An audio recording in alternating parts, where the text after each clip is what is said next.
Good evening, traveler of dreams. Tonight, we bring you the third tale from the timeless pages of 1001 Nights. As the moonlight dances on golden silk, Scheherazade whispers another story to soften the heart of a king, and to save her life, one night at a time. Let your mind drift, your heart slow. Stay with us as mystery unfolds, magic stirs, and ancient secrets are revealed beneath desert stars.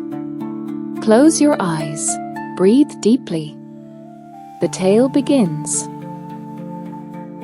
They were his brothers, his own flesh and blood. He trusted them with his life, his fortune, his soul. But greed is a silent poison. When the merchant's ships returned heavy with riches, his brothers' hearts turned dark. What followed was betrayal so cruel, it would change his life forever. And yet, from ruin, came a tale unlike any other. Tonight, Scheherazade tells a story of loyalty broken, magic unleashed, and a deer with a haunting secret.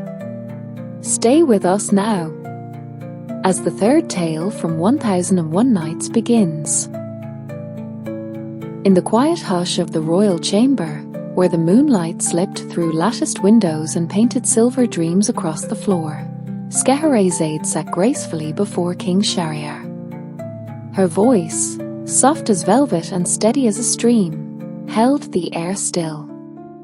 The king, curious and cautious, leaned forward. "O wise and noble king," as she began, her gaze steady, "if you allow me, tonight I shall tell you the tale of a man who once had two brothers, but now walks the world with two black dogs by his side, silent, sorrowful, and cursed." The king frowned slightly, intrigued. "These dogs, your majesty," as she said, "are not ordinary beasts. Their eyes carry the weight of betrayal, and their silence hides a truth too cruel to speak. But once, long ago, they were men, brothers, bound by blood, and broken by greed." A murmur of unease passed through the silent hall. "The man I speak of," as she continued, "he was the youngest of 3 sons. Their father, a respected merchant, left them a vast inheritance upon his death. Each son was given a third: gold, silks, ships, and lands." Scheherazade's voice turned softer. While the elder two squandered their riches across distant lands, chasing pleasures and illusions, the youngest son stayed behind. He built his trade with honesty, patience, and wisdom. In time, he grew wealthy, not just in coin, but in peace. The king slowly nodded. "But fate, as you well know, O king," as she said gently, "he is rarely content with still waters." For when the brothers returned, broken and bitter, the true tale began. A tale of trust, of betrayal, and of a spell that turned men into dogs.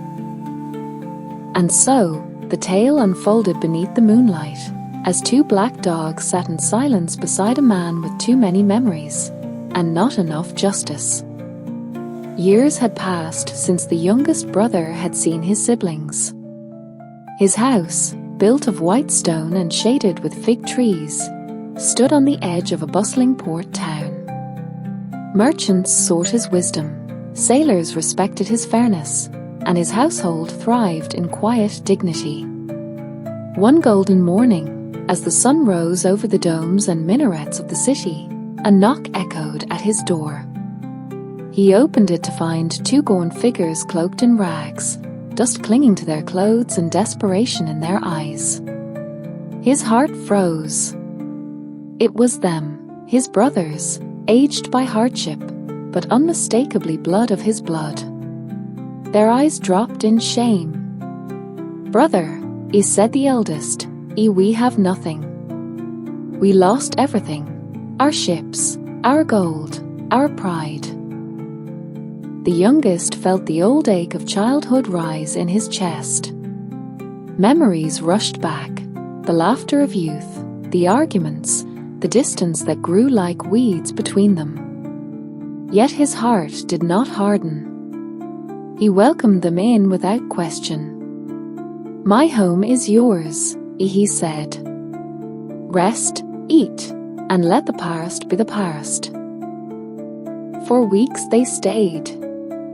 He clothed them in silk, fed them from silver bowls, and gave them work among his caravans and shops. The town marveled at his generosity. But behind their bowed heads, his brothers exchanged glances laced not with gratitude, but envy. They saw his success and whispered at night. "He thinks himself a king," he said the second. "All of this should have been ours," muttered the first. Jealousy, like a viper, stirred in their hearts. But the youngest brother slept peacefully, never imagining that under the roof of kindness, treachery could sharpen its teeth. The sea breeze was warm that night, whispering through the silk curtains of the youngest brother's chamber. He slept deeply, trusting in the peace of family restored. But in the shadows beyond the jasmine garden, two silhouettes crept silently toward his chamber. His brothers. Their hearts beat like war drums, not from guilt, but from the thrill of what they were about to reclaim. They had convinced themselves that his wealth was rightfully theirs, that his generosity was arrogance, that they were only setting the balance straight. In their hands, they carried no blades, only a small vial of sleeping potion and a tightly bound satchel. It was not death they plotted, but erasure. At dawn, the youngest awoke, dazed and dizzy, in the belly of a ship. His limbs were bound. Beside him, two black dogs growled low, their eyes fierce and familiar, as if they carried the souls of traitors. His brothers stood over him. "You gave us everything," said the elder, voice cold as steel. "But we want more." They took his seal, his trade records, and the keys to his estate. With a final look, they tossed him into a crate and locked it shut, sailing off with his identity, his fortune, and the life he had built from dust. When the crate washed ashore days later on a distant coast, it was cracked, empty, save for a single iron chain and two pairs of paw prints in the sand. The man had vanished. And in his place, two black dogs began appearing in the markets of far-off lands, always together, always silent. No one knew what they watched for. But their eyes were human. When the tide rolled back that morning, it left behind more than driftwood and broken shells. Upon the remote shore of a forgotten isle, the crate lay splintered, a silent tomb to the man who had once lived within. But the man himself was gone. Instead, two black dogs lingered near the ruins of the box, staring toward the horizon with eyes that shimmered not with animal instinct, but with something older. Something broken. They did not bark. They did not run. They simply waited. By noon, a figure approached, tall, veiled in silver robes that rippled like water. Her scarf bore the crest of the old magic, and her presence made the air shimmer. She was known in whispers across the archipelago as Ul Safina, the seer of tides. She knelt beside the dogs, touched their foreheads, and spoke not a word. But in that touch, she saw everything. The betrayal, the poison, the voyage, the theft, and the silent vow that still pulsed in the heart of the youngest brother, wherever his soul now lingered. "You were not meant for this shape," she whispered to the dogs. But the curse is not yours alone. It clings to blood and treachery. She did not ask where the man was. She knew. Some spells do not kill, but divide. Strip the soul from the flesh, and scatter it across the wind. Yet in the twin eyes of the beasts, his fury and sorrow still burned. She raised her staff and drew a circle in the sand. I shall not break the curse, Eolsafiner said, but I will bind it until justice seeks its name. And from the heavens, winds stirred. The tide shifted. The dogs howled once, soft and low, and the sand beneath them glowed faintly. That day, 2 black dogs began to follow her wherever she went. Never aggressive. Never far. As if waiting for the day they might walk on 2 legs again, and face the brothers who had stolen their world. Years passed. In a sun-baked city of red stone and spice-laden air, where camels groaned beneath brass bells and carpets danced in the breeze, the 2 black dogs walked quietly through the crowds. Always together. Always silent. No master held their leash. No collar bound their necks. Yet they never strayed far from the woman in silver robes, Ulsafiner, the seer. To the children, they were a mystery. To the merchants, a superstition. But to the wise, they were a warning. Not all curses howl. One afternoon, in the shadow of a fragrant fig tree, a foreign trader noticed the dogs and paused mid-bargain. His eyes narrowed, hand tightening on a rolled map. It was the elder brother. Richer now. Grayer. But still holding the stolen wealth like a cloak over his rot. He had crossed deserts and oceans, forever moving, always glancing behind. For though he had silenced the past, he had never outrun it.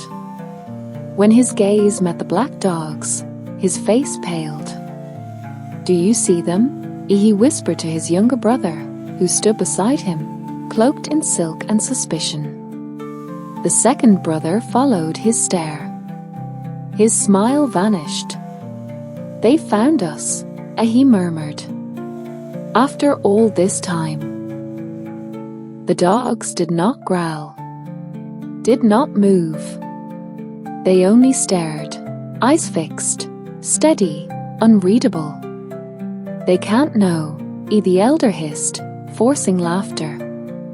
"They're just beasts." But in his chest, the truth curled like smoke. Deep inside, he knew those eyes belonged to someone they had buried in silence and salt. That night, their caravan packed in haste. But as the brothers slipped through the city gates under cover of dusk, the dogs were already waiting near the date palms, black silhouettes against the dying sun. They were not chasing. They were watching. Waiting. For justice does not rush. It arrives exactly when the guilty believe they are safe. The desert stretched endlessly ahead, its dunes glowing like molten gold beneath the burning sun. The brothers' caravan moved in silence, the rhythmic creak of wheels and the clink of camel harnesses the only sound in that vast, empty world. But silence, in the desert, speaks loudly. They rode side by side, their eyes scanning the horizon. Yet even in this sea of sand, they felt it, the invisible weight behind them. No footsteps. No shadows. And yet, something followed. That night, they set camp in a dry canyon. The wind hissed through the rocks like a whispering tongue. The brothers sat close to the fire, speaking little. The second brother sharpened a dagger, his eyes flickering. "I feel them," he said. "Like smoke on my back. The elder brother drank deeply, his hands shaking. "It's fear," he muttered. "We did what we had to. He would have left us behind." But the words sounded hollow, even to him. From beyond the firelight, a low growl rumbled through the canyon. Not loud, not near, but enough. The guards stood, spears raised. The camels shrieked and stamped. The flames flickered, and then a pair of glowing eyes appeared at the edge of the dark. Then another. 2 black dogs stood on the far ridge, motionless, their bodies silhouetted against the moon. They did not move. They did not blink. But the fire snapped louder, the night grew colder, and no one could ignore the feeling in their bones. "What do they want?" the second brother spat. "We stole gold, not ghosts." The elder brother didn't answer. He simply stared into the dark, his heart remembering a crate, an ocean, and the look in their brother's eyes as he was cast away. The next morning, the dogs were gone. But their paw prints remained, fresh in the sand just beyond the tents, perfectly placed, as if drawn with purpose. One set for each brother. And as the sun rose, the desert wind carried a voice no one else could hear, soft and sorrowful. "Justice walks beside you, though you never see he." Far from the deserts and their haunted winds, nestled deep within a valley where the sun-kissed gardens wild with bloom, sat a palace woven from jasmine and thorn. Here ruled Queen Zubayda, a sovereign of unmatched wisdom, whom many feared and even more revered. It was to her court the youngest brother was brought, though not in flesh, but in fate. For old Safina, the silver-robed seer, had seen a thread in the stars, and followed it here. The dogs, ever silent, walked beside her, drawing curious stares as she approached the queen's marble dais. Queen Zubayda's eyes, sharp as carved emeralds, rested on the dogs first, then the woman. "You carry shadows, seer," she said. "Why bring cursed beasts to my garden?" Old Safina bowed low. "They were once men, your grace. One still lives, though his soul is scattered." Zubayda leaned forward, intrigued. "The story begins with betrayal," the seer continued, "and ends with justice. But between these lies a knot only the wise may untie." The queen gestured for her to rise. "You seek sanctuary, then?" "I seek truth," said old Safina. "And perhaps, or a trial." Zubayda rose from her throne, her gown whispering across the stone like a breeze through leaves. She walked toward the dogs, who neither moved nor whimpered, and knelt before them. She gazed into their eyes for a long time. What she saw made her pause. "They remember," the queen whispered. "Even in fur and silence, the soul keeps its ledger." She stood and nodded. "Then let this palace be the stage. The brothers will be summoned, their hearts tested. If guilt lingers, it shall rise like steam from boiling water. And if innocence sleeps, may it awaken." That night, word was sent across every port, market, and caravan trail. The queen sought 2 wealthy traders once from the east, now scattered among the winds. The trap was baited not with gold, but with memory. And the black dogs sat beneath the moonlight in the queen's garden, waiting, tails still, eyes burning with. The summons arrived like a whisper wrapped in silk, carried by falcons, passed from jeweled hands to sand-stained fingers, the queen's message moved faster than wind. And when it reached the ears of the two brothers, who had by now buried their past beneath towers of trade and illusion, it felt less like a letter and more like a prophecy fulfilled. The elder brother read the scroll aloud. To the esteemed merchants, once sons of the Eastern House of Salem, Her Majesty Queen Zubayda requests your presence at her court. A gift awaits, a treasure lost long ago, now returned to the world. Come with haste, come with honor. Their eyes met. She knows, E the younger whispered. She suspects, E the elder replied, pacing. But not the whole of it. No one could. Perhaps it's truly a gift. A forgotten debt. A mistake in her records. But doubt had already planted itself like a thorn in their lungs. Still, greed is a stubborn wind. It pushes men forward even when storms gather.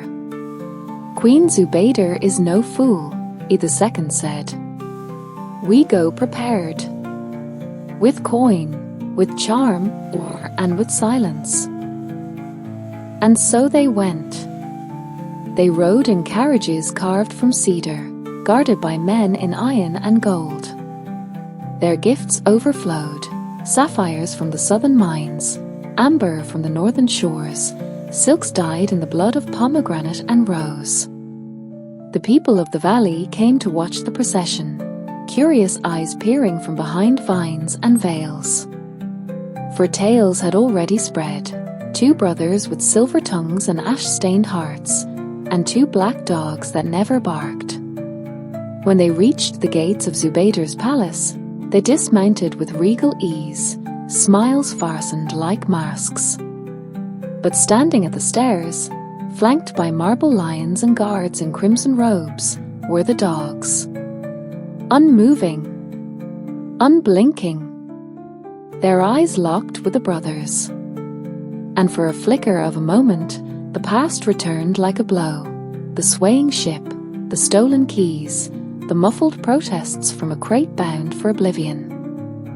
The palace hall shimmered with coloured glass and the soft perfume of night jasmine. Braziers flickered like golden ghosts, and the courtiers lined the walls in silence, their eyes curious, their mouths tightly shut. Queen Zubayda sat on her throne of ivory and rosewood, veiled in midnight silk. At her feet, the two black dogs lay as still as statues, guardians not of her life, but of something far older, a story unfinished.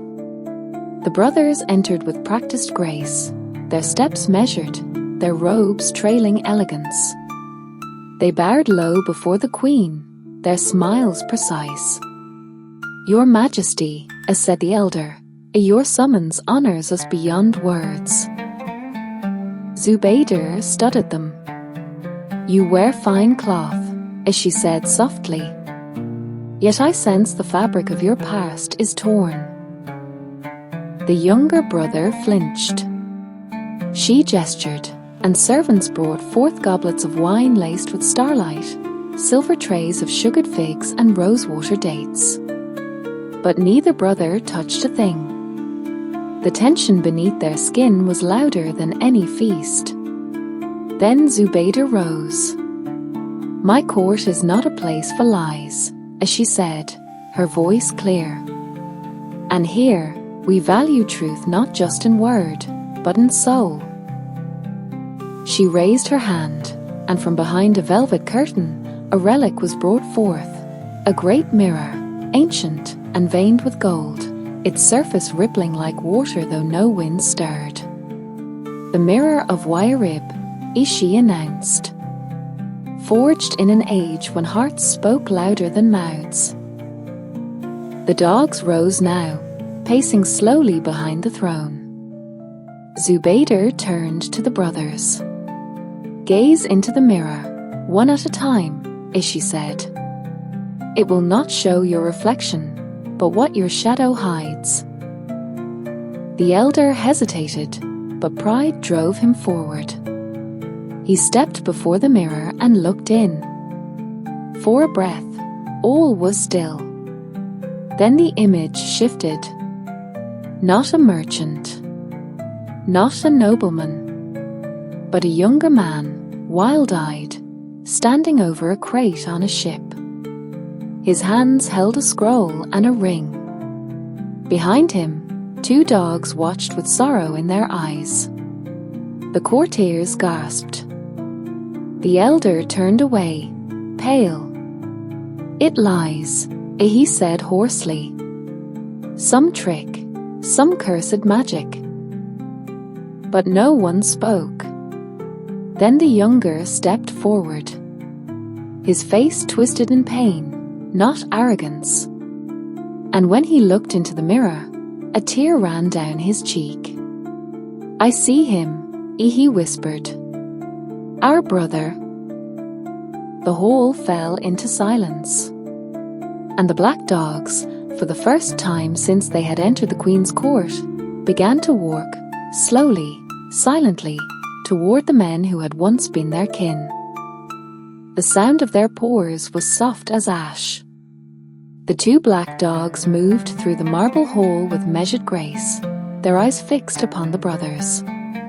No growls, no snarls, only the quiet tension of justice uncoiling. The elder brother backed away, but the younger stood frozen, breath shallow. The Queen raised a hand, halting the guards who had reached for their blades. "No," she said. "Let them speak in the way they were cursed to." The dogs stopped before the brothers. One lifted its head, and for a heartbeat, silence held the chamber captive. Then, from deep within, the air shifted. Not with words, but memory. Visions shimmered in the space between them like smoke made visible.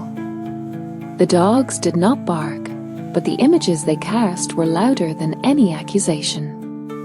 The youngest brother, generous and kind, welcoming his siblings home. The sharing of bread. The gifting of silks. The quiet smiles that masked growing envy. Then, the sleeping draft. The bound limbs. The theft. The ship. The crate. The Queen watched with a stillness only true rulers possess. The courtiers wept. Even the guards averted their eyes. The elder brother began to tremble. This is not justice. He gave us charity to mock us, to flaunt what he had. We only took what was ours. Zubayda's voice cut through the hall like wind through reeds. "You took not what was yours," as she said coldly. "You took who he was." The younger brother sank to his knees. "I was afraid," he whispered. "Afraid he would leave us behind. That we were nothing to him. But he never even raised his voice.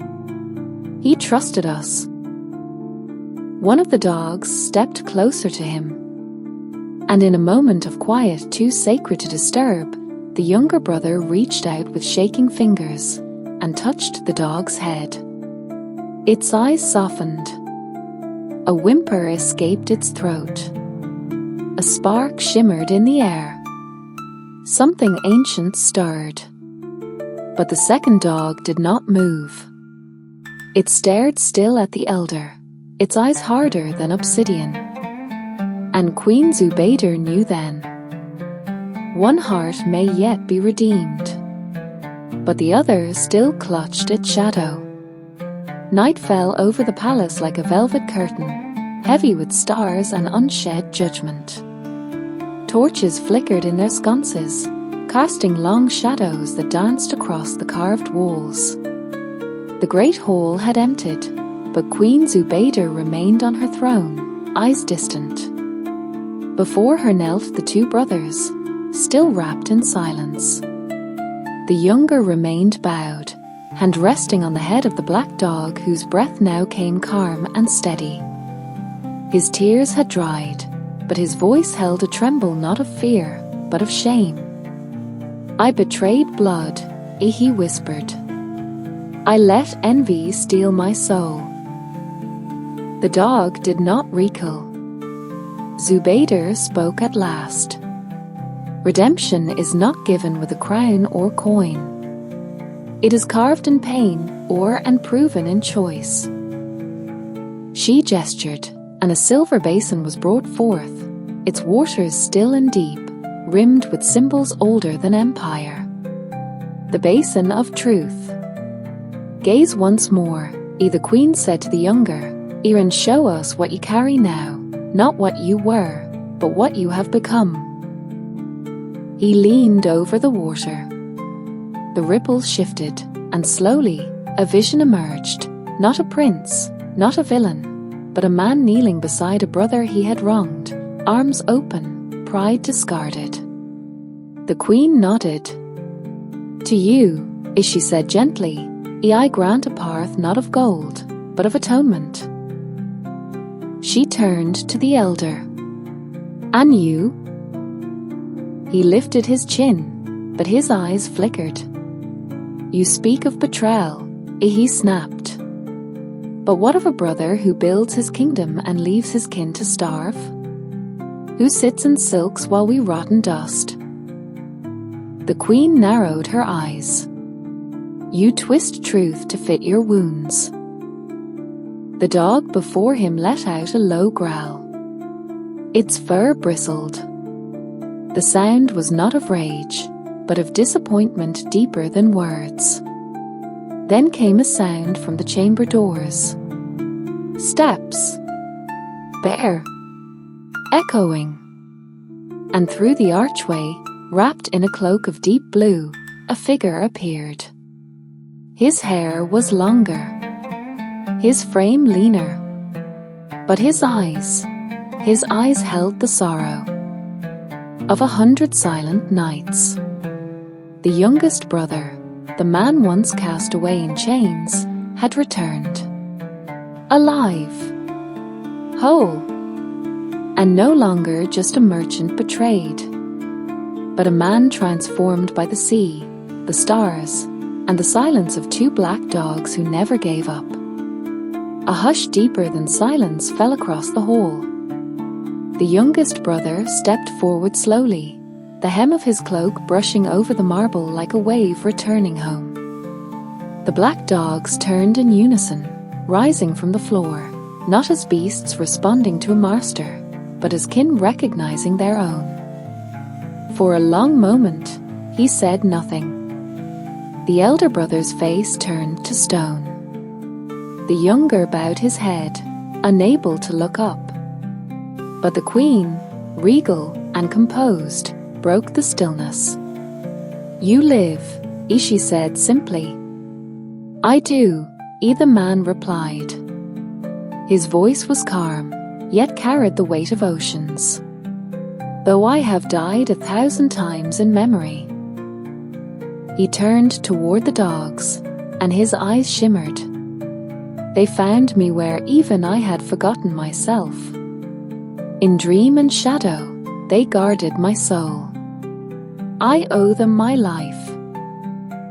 The dogs approached him, tails low, and pressed their heads gently to his knees. He placed his hands on them with reverence, and a soft glow bloomed at the point of contact, ancient, quiet, and full of meaning. The queen watched intently. "The curse still clings to the past," she said. "But the present now stands before it. What do you seek?" He looked at his brothers. For the younger, he offered a soft nod. "You were weak, but not cruel. I forgive your silence, if you carry it no more." And then he turned to the elder, whose fists clenched, whose pride had not yet yielded. "You stole not just my wealth," the youngest said, "but my name. You wore my face, wrote false letters in my hand, lived in my home. And yet, you were always a stranger to your own heart. The elder brother scoffed. You speak like a poet, but power lies in what is taken. Power, the youngest said, stepping closer, lies in what is given freely, and cannot be broken. He raised his hand. The dogs stepped back. A hush fell again. And then, from beneath his cloak, he drew a pendant, golden and etched with 3 names. His brothers, their fathers. I did not come for revenge, he said softly, but for truth, for what must end, and what may begin again. The Queen's eyes lit with approval, and deep in the hall, the mirror flickered once more. The mirror pulsed again, its surface alive with memory and meaning. The golden pendant in the youngest brother's hand glowed softly, its 3 names catching the firelight like stars caught in metal. Queen Zubayda stood. This story, spun by the fates, now reaches its knot, as she said, her voice echoing through the hall. And to untie it, there must be trial, not of swords, but of soul. She gestured to the mirror, the basin, and the dogs, forming a triangle around the 3 brothers. The names you carry are not ink on paper, as she continued. They are threads of who you are. And now they shall speak. At her command, the pendant lifted into the air, suspended by unseen force. Each name shimmered, one at a time. The youngest brother's name glowed first, and the mirror showed images of a boy learning trade with his father, a youth refusing bribes, a man rebuilding his life after betrayal. The court watched in awe. Then, the younger brother's name flickered. The mirror showed his hesitation aboard the ship, the moments he turned his face from evil, the silent guilt that had followed him like a ghost. His image wept in the glass, and the basin mirrored his regret with ripples of silver. Finally, the eldest brother's name flared. The mirror darkened. Images appeared, each one sharper than the last, lies forged in candlelight, coins taken from trembling hands, and the final moment where he cast the crate into the sea with a smirk. Then, ere silence. The mirror cracked slightly along its edge. The pendant shook. And then came the final vision. Not from the mirror, nor the basin, but from the dogs. They howled, not as beasts, but as witnesses. Their song filled the hall like wind through a tomb, and with it came a storm of emotion, betrayal, grief, and the echo of a brother's name called in the dark, unanswered. The Queen spoke. You have all carried your names differently, she said. But only one has used his as a weapon. She turned to the eldest. Do you deny what the wind, the water, and the dogs have shown? The elder brother's jaw trembled. I do not, he muttered. And the hall held its breath. The hall was thick with silence, broken only by the slow drip of water from the basin of truth. Queen Zubayda's gaze bore into the eldest brother, whose proud stance faltered under the weight of undeniable guilt. You stand accused by your own name, as she declared, even by those who bear witness beyond mortal tongue. The elder's eyes darted to the black dogs, now sitting solemnly, their dark eyes piercing into his soul like twin daggers. Will you confess, or shall the curse remain upon your blood forever? The Queen asked. He swallowed hard, the pride that had built empires within him now crumbling like sandcastles before the tide. He began, voice roar, I took what was mine by right. But I see now it was a theft of the heart. I beg forgiveness. The youngest brother stepped forward, his voice steady and calm. Forgiveness is a gift, but trust is earned anew. You will live among us, free, but bound by honor and truth. The curse may yet be lifted, but only if you walk the path of justice. The elder bowed his head, tears glistening unbidden. Queen Zubayda raised her hands, and the basin's waters shimmered brighter. Let this be a new beginning, a weaving of broken threads into a tapestry stronger than before. A soft glow enveloped the dogs. Their forms shimmered, fur lightening to mist. And as the first rays of dawn pierced the stained glass windows, the curse began to unravel. One by one, the brothers felt the bonds that held them loosen, not just the magic, but the weight of betrayal, pride, and silence. The dawn light spilled like liquid gold across the palace floor, touching every stone and tapestry with the promise of renewal. The black dogs, once silent sentinels of sorrow, began to shimmer, shapes shifting as if woven from mist and memories. Before the eyes of all present, fur melted into skin, pores into hands, and eyes once shadowed by curse now shone with human fire. The eldest brother gasped, stepping back as the first figure took form, his own reflection, but softer, humbled, and freed. The younger brother's form followed, his face marked by remorse and hope entwined. Finally, the youngest, the man who had survived the sea's silence and the weight of betrayal, stood whole and strong once more. They embraced, not as merchants or rivals, but as brothers bound anew. Queen Zubayda watched, her smile serene and knowing. The curse was never just magic, as she said softly. It was the burden of broken trust. But now, that burden is lifted. May your steps forward be guided by the lessons of the past. The brothers bowed deeply to the queen and to each other. And as the sun climbed higher, the palace was filled not with echoes of sorrow, but with laughter, forgiveness, and the promise of a new story yet to be told.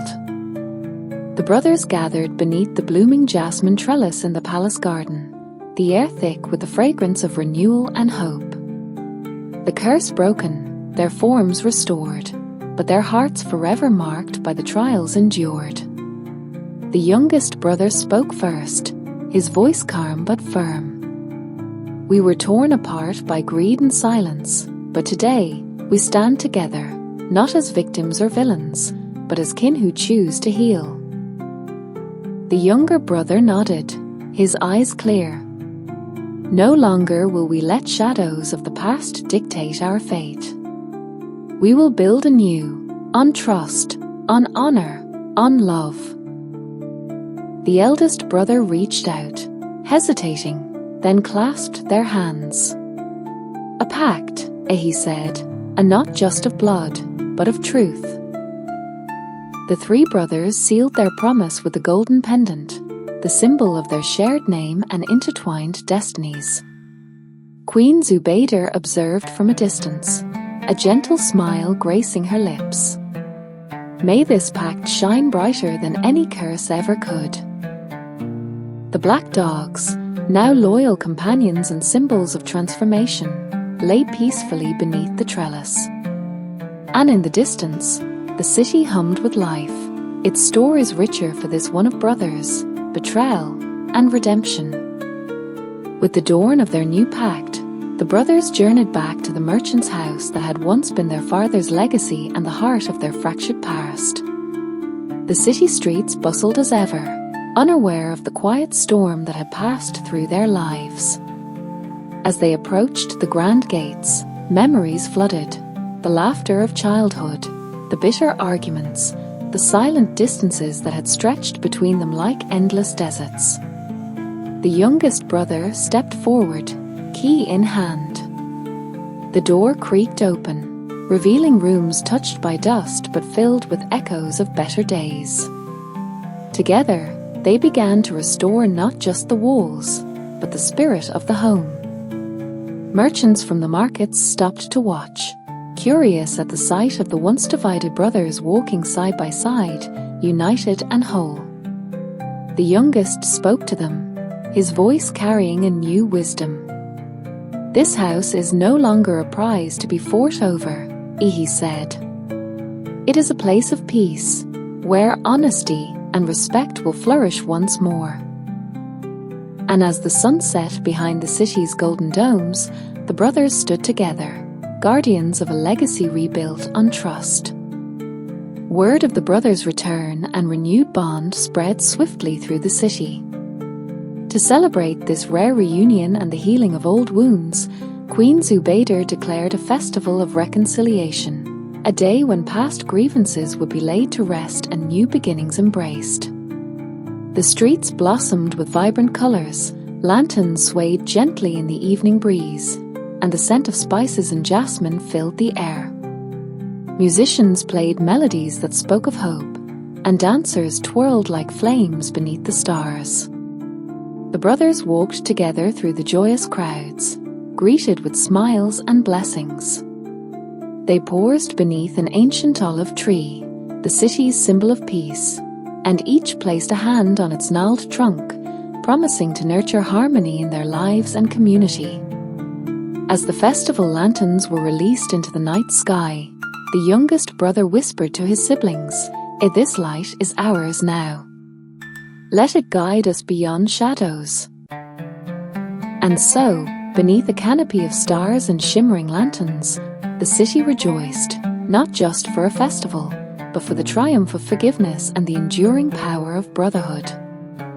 As peace settled over the city and the brothers' bond grew stronger each day, the story of the two black dogs became legend, a symbol whispered among traders, poets, and children alike. It was said that these mysterious creatures were once men, bound by blood and betrayal, who bore the weight of a curse until truth and justice set them free. Now, they walked no longer as shadows, but as guardians of honor. The youngest brother often told travelers by the firelight, the black dogs remind us that even in the darkest moments, loyalty and love endure. In markets and caravans, in palace halls and humble homes, the tale inspired those who heard it to seek forgiveness, to honor promises, and to believe in the power of redemption. And though the dogs themselves rarely ventured far from the palace garden, their presence lingered, silent sentinels watching over a city healed by the courage of three brothers who chose to rewrite their fate. The morning sun bathed the city in warm light, casting long shadows behind the minarets and bathing the palace gardens in gold. The three brothers stood side by side, their faces calm, their hearts lighter than they had been in years. Around them, life blossomed anew. Merchants prepared their stalls, children played in the streets, and the scent of blooming jasmine filled the air, a fragrant promise of hope and renewal. Queen Zubayda approached, her eyes shining with pride and gentle wisdom. "You have faced darkness and emerged whole," she said. "Now, you write a new story, not of betrayal or curse, but of forgiveness, strength, and unity." The youngest brother smiled, looking toward his siblings. "Our past shaped us, but it does not define us. Together, we walk forward, brothers, bound not by gold or greed, but by trust." The black dogs, now free from their curse, padded softly at their sides, loyal companions on this fresh journey. And as the city awoke to a new dawn, the tale of the second old man and the two black dogs passed from whispered legend into living truth, an eternal reminder that even the deepest wounds can heal, and even the darkest nights give way to dawn.